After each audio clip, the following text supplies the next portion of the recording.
Oi pessoal, eu sou a professora Luzilete e vou trabalhar com vocês o componente de ciências. Na aula passada, nós começamos olhando essa imagem, vocês lembram? Deixa eu achar aqui a minha imagem. Nós começamos olhando para essa imagem e falando um pouquinho sobre ela.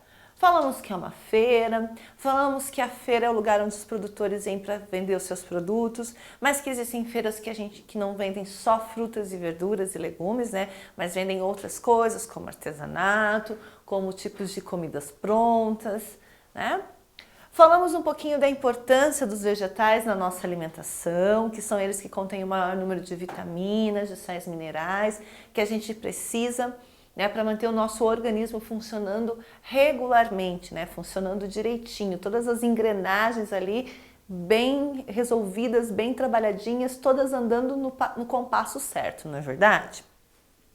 Falamos disso e aí a gente lembrou, claro, né, que eles são da família dos vegetais. Sabemos que os vegetais também que as plantas são seres vivos, né? Assim como os animais, como os seres humanos. E como nós, seres humanos, que temos o nosso corpo dividido em partes, né? Cabeça, tronco e membros, as plantas também têm, não tem? Eu não pedi para vocês fazerem uma pesquisa aí na casa de vocês, né? Sobre que partes compõem a planta, do que uma planta é feita, que partes ela tem. Vocês fizeram a pesquisa? Vocês foram em busca dessas informações? Então, hoje nós vamos começar a nossa aula a partir da sua pesquisa. Provavelmente vocês entraram lá no site, ou procuraram no livro, ou procuraram numa revista. Do que essa planta é composta, né? Porque a gente sabe que isso aqui, as frutas, os frutos, na verdade, eles não nascem do nada, né? Eles não simplesmente caem do céu. Eles nascem de uma planta. A gente viu nas aulas anteriores, quando vocês plantaram o feijão, como é que acontecia, né? É uma sementinha, essa sementinha vai romper, vai sair a primeira parte de dentro da plantinha, que a gente diz que ela está germinando, né? Que vai fazer uma curvinha para dar origem ao quê? Às raízes, não é verdade? E depois que as raízes estiverem bem fixas na planta, no solo, então essa planta vai começar a crescer, a sair para fora, né, do solo, vai romper o solo e vai começar a crescer, a formar o tronco, a formar os galhos, as folhas, vai fazer fotossíntese, não é verdade? Vai produzir o seu próprio alimento. Como é mesmo que a planta produz alimento? Alguém vem e traz o alimento pronto para a planta, é isso?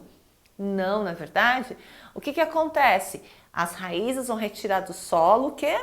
Água e sais minerais, que vão passar pelo tronco, que vão chegar nos galhos, que vão chegar até as folhas, que são verdes, né? E lá, chegando nas folhas, o que acontece? Essa cor verde das folhas, né? A presença da clorofila faz com que as folhas absorvam do ar o quê? O gás carbônico e também a luz solar. E misturando tudo isso vai produzir a glicose, né? Ou a seiva, que a gente chama, que é o alimento da planta. Enquanto a planta está produzindo o alimento, ela está liberando para o ambiente o quê? O oxigênio, não é verdade? Que a gente já aprendeu sobre isso. Então, mas para ela fazer toda essa produção de alimento, as partes dela têm que estar bem compostas, né? E o que a gente viu? Lá na pesquisa de vocês, provavelmente, vocês encontraram isso daqui, né? As partes da planta. Olha lá. Observe a imagem a seguir. Ela representa uma planta de tomateiro e os seus frutos em detalhe. Esse tipo de planta pode ser chamada de completa, pois apresenta raiz, caule, folhas, flores, frutos e sementes. É porque nós vamos ter as plantas que são completas e as plantas que são incompletas. Para ser uma planta completa, ela tem que ter todas essas partes. A raiz, o caule, as folhas, as flores, os frutos e as sementes. Então vamos olhar lá. Então esse aqui é o tomateiro, né? A planta aqui da tomate. Ela não é uma planta muito grande, né? Ela é de uma estatura mediana, ela não é uma árvore grandiosa. E aqui então tem as partes dessa planta. Vamos ver o que a gente tem lá. Então nós temos a raiz, que a gente já conversou bastante sobre a raiz em aulas passadas, porque a gente falou sobre a produção de alimento das plantas, lembram? Então, né? E a gente sabe que a raiz ela é fundamental, porque além dela servir para fixar a planta no solo, quer dizer, se não tem raiz, a planta tomba, né? Então, além de servir para fixar a planta no solo, ela também serve como canudinho, né? Lembra que a professora fez essa comparação como se fossem canudinhos que suga da terra a água e os sais minerais? Então, e vai levar para o resto da planta, não é isso? Então, a gente tem a raiz, que tem essa função, né, de prender a planta no solo e de retirar do solo os nutrientes que a planta precisa para fazer a fotossíntese. Aí nós vamos ter o caule, né? Olha aqui, o caule. Lembrando que os galhos, gente, são partes desse caule, né? São complementos, são ramificações desse caule. O caule é o que dá sustentação, né? É o que faz a planta ter sustentação, quer dizer, que vai sustentar as folhas, que vai sustentar as flores, que vai sustentar os frutos, né? Que não vai tombar, que não vai deixar aquelas coisas todas soltas pelo ar. Essas folhas, esses frutos, essas flores vão estar presas em algum lugar. Onde que elas estão presas? No caule. Então, o caule é o que dá sustentação. E é também pelo caule que é transportado o quê? A água e os sais minerais, que são retirados do solo pela raiz, e também é pelo caule que passa o quê? A seiva, né? A glicose, o alimento da planta.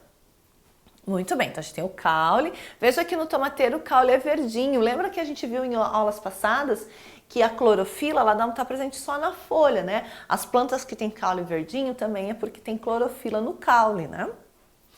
Muito bem. Aí nós temos a raiz, o caule que serve para sustentação e vamos ter as folhas. As folhas são fundamentais no processo de respiração e de produção da planta, não são? São, né? Porque durante o dia são elas que vão retirar do ambiente, né, a luz solar, vão captar, né, a luz solar e absorver o gás carbônico para ser misturado e produzido a glicose, a seiva. E à noite, né, são elas que vão liberar para o ambiente o quê? O gás carbônico. Durante o dia elas liberam o oxigênio, durante a noite elas liberam o gás carbônico. Então as folhas são importantes nesse processo da produção de alimento da planta, da respiração da planta. Aí a gente vai ter a flor, né? E a flor é aquela que vai gerar, né, as sementes, né, que vai dar origem a outras plantas, né? Lembra lá que a gente conversou que as plantas, as flores, elas têm um pozinho chamado pólen, né? Que quando tem lá a abelha, o beija-flor, a borboleta que pousa de flor em flor, elas vão levando esse pólen para outras plantas e vão dando origem a novas plantas, né? Da mesma forma que no caso das sementes, quando caem no chão, dão origem a novos alimentos, a novas plantas, desculpa, ou os passarinhos que comem aquela fruta e que levam essa semente no bico e que acabam espalhando as sementes por aí, ou o próprio vento, ou os roedores menores, né, que quando cai a semente vai lá, pega a semente e vai esconder para comer depois e acaba esquecendo e vai ali onde a semente ficou vai surgir um novo fruto. Então tudo isso é importante, tudo isso é papel da flor, né? A flor é essa parte que vai dar origem, né, vai guardar ali a genética da planta, né, para novas plantas, para a reprodução de novas plantas. E dessa flor vai nascer o fruto. O fruto, na verdade, é a parte responsável por guardar essas sementes, né? Para proteger essas sementes. Tanto é que toda vez que a gente vai comer alguma fruta, normalmente, tem o que dentro da fruta? Semente, né? Aquela semente que se eu pegar e plantar vai dar origem a uma nova planta. Pois então, é papel do fruto, né? Proteger as sementes, guardar essas sementes, para que nada aconteça com elas. E então a gente vai ter no fim disso tudo as sementes, que de fato vão ser responsáveis por novas plantas, não é verdade? Muito bem.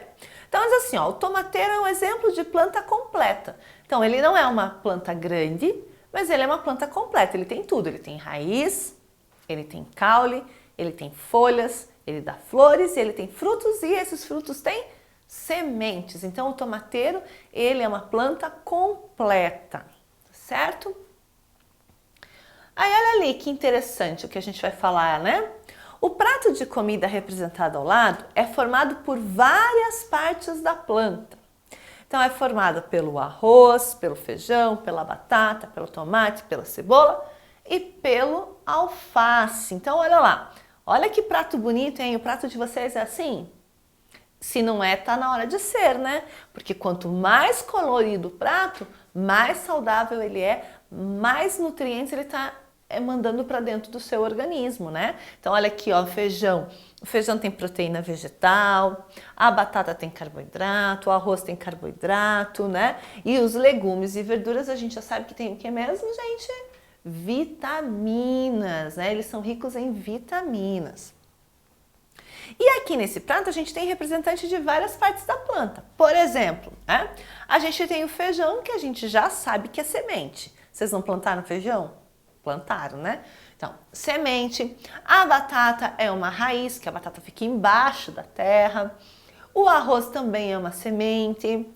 Aí vamos ver o que mais que tem aqui. Tomate. Tomate é um fruto, não é verdade? A alface é uma folha. Viram só? A cebola é um outro tipo de raiz. Estão vendo só como a gente come praticamente todas as partes da planta? Talvez a gente não coma todas as partes da mesma planta, mas a gente come várias partes de plantas. É possível saborear um prato repleto de alimentos coloridos e nutritivos, apenas usando partes da planta. Olha aqui, ó, algumas partes da planta, como o tomate, a alface, a cebola, deram esse colorido no prato. Importantíssimo a gente, né, se alimentar bem, ter um prato colorido, fazer comer do jeito que precisa comer, tá certo?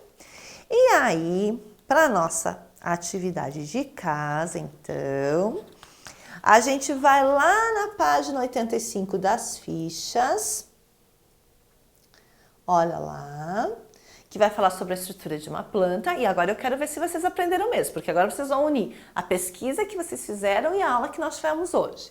E fala o seguinte: faça uma história em quadrinhos contando como é o nascimento de uma planta. Desenhe e pinte de acordo com o poema. Então tem um poema aqui, esse poema ele fala do nascimento de uma planta, como é que essa planta nasce. Vocês já sabem, porque vocês acompanharam lá o crescimento do feijão, não foi? E agora a gente está estudando sobre as partes das plantas, então vocês já sabem bastante coisa. Então dá para fazer desenhos bem legais para ilustrar esse texto, hein? Olha lá, as abelhas e as borboletas visitaram a minha flor, ficaram bem amarelinhas e levaram o meu pólen para outras flores, né? Minha flor murchou, mas é por uma boa razão. Logo, logo eu darei frutos de montão. Agora estou carregada de frutos. Eles têm um sabor muito especial. Os passarinhos adoram e não saem daqui do quintal. E o fim é: vários frutos caem no chão, mas não fique com pena não. Os frutos morrem, mas as sementes ficam, logo elas vão nascer e novas plantas vão florescer. Então vocês vão ilustrar esse poeminha juntando todas essas informações que nós adquirimos na aula de hoje e também na pesquisa que vocês fizeram e também na experiência que vocês tiveram lá atrás com o feijão. Tá bom? Então eu espero vocês na próxima aula. Um grande abraço e até lá!